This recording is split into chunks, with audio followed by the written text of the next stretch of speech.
Brother Abel, pasalamat po sa Panginoon, Brother Abel. Kamusta kayo? Ako po nagpapasalamat sa Panginoon sa araw-araw na pagsubok. And araw-araw na syempre pamumuhay na binibigay ng Diyos sa sapat ang mga biyaya. And then kahit na sabi ko nga dumadaan tayo sa mga matitinding pagsubok, alam po natin na yung mga pagsubok na yun is mas nagpapatibay sa atin. Pinatitibay tayo ng Panginoon kasi doon tayo sinusubok ng Lord yung ating mga katapatan sa buhay, yung puso natin tinitignan ng Lord. Kung ito ba ay nagpapatuloy sa Panginoon na tayo tapat, tayo naglilingkod sa Kanya at tayo yung nakikinig at sumusubaybay sa Kanyang mga salita. So ito po yung para sa akin, pinasasalamatan ko po sapagkat unti-unti patuloy na tinuturuan ng Panginoon na sumunod sa Kanyang mga aral. And thank you sa Lord kasi natuto ko mag-share dun sa mga kasamahan ko sa mga pedicab.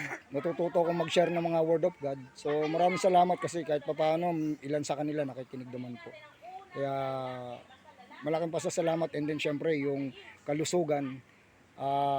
Kahit na minsan nakakalimutan makainom ng gamot pero at least yung guide ng Lord sa hindi po sa high blood pero okay lang kasi nakikita ko yung kapangyarihan ng Panginoon kahit wala yung gamot na yon is lumalakas yung aking pangangatawan. So yun po, nagpapasalamat ako sa Lord. Brother Abel, thank you Lord. Si Pastor Alita, si Samuel, baka may gusto may pasalamat sa Panginoon. Salamat sa Panginoon. Kasi Ito tayo ulit. nag-ulit.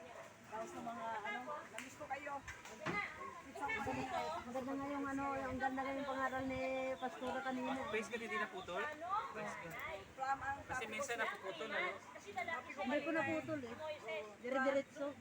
Praise God. From strong Brother Abel, Wala po siya o makinig Brother Abel dito. Salamat sa Panginoon sa buhay natin. Ang ganda na